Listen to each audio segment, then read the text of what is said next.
Ang rehiyon ng Bicol Region ay kilala sa magagandang bundok, dagat, at syempre, sa kahangahangang tanawin ng Mayon Volcano. Pero may mga motorista at bus driver na nagsasabi na kapag bumiyahe ka papunta sa Bicol sa kalagitnaan ng gabi, may mga pasaherong maaaring sumakay sa sasakyan mo. Mga pasaherong hindi pala tao. Ito ang kwento ng isang biyaheng hindi malilimutan. Bago natin simulan ang kwento, maaari bang mag-like, share, subscribe sa channel na ito? Malaking tulong sa aming mga content creator. Maraming salamat po!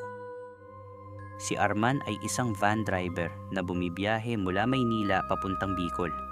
Sanay na siya sa long drive. Mga 8 oras ang biyahe.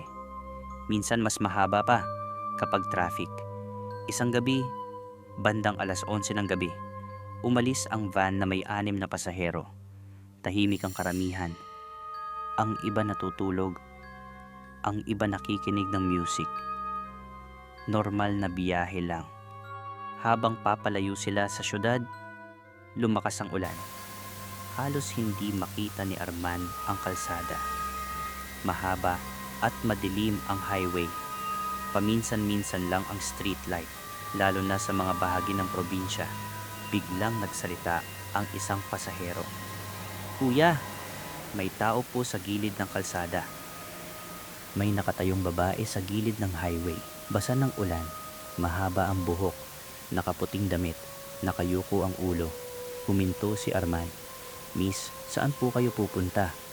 Mahina ang boses ng babae. "Sa Bicol po." Sumakay siya sa likod. Tahimik lang. Pagkatapos sumakay ng babae, biglang lumamig ang loob ng van.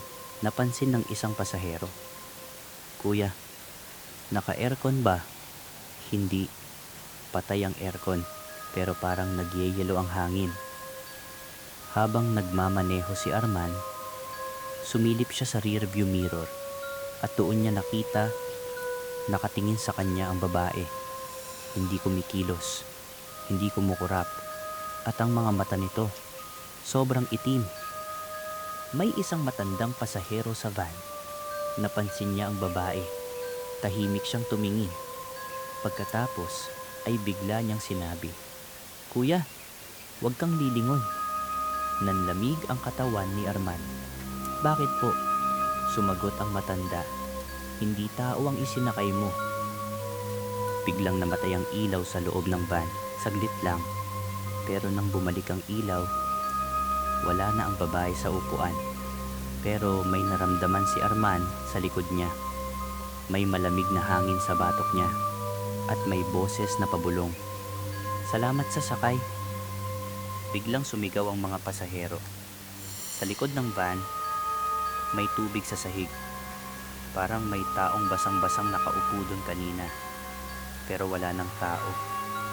Pagkatapos ng ilang segundo, nawala rin ang tubig. Pagdating nila sa Legazpi, bumaba ang mga pasahero. Lumapit ang matandang lalaki kay Arman. "May aksidenteng nangyari sa highway na dinaanan natin. Isang babae ang namatay doon. Matagal na." Pag-uwi ni Arman sa Maynila, sinilip niya ang dashcam ng van. May nakita siyang footage. Sa likod ng van, may nakaupong babae. Mahaba ang buhok, basang-basang damit, at nakatingin diretso sa kamera. Hanggang ngayon, patuloy pa rin sa pagbibiyahe si Arman papunta sa Bicol. Pero may isang patakaran na siya. Kapag gabi na at may nakatayong babae sa gitna ng highway, hindi na siya humihinto kasi baka hindi na siya makauwi. Kung nagustuhan mo ang kwentong ito, huwag kalimutang mag-subscribe sa Takip Silim Stories. I-click ang notification bell at mag-like and share. Dahil sa bawat Takip Silim, may kwentong naghihintay na maririnig mo. Hanggang sa muli.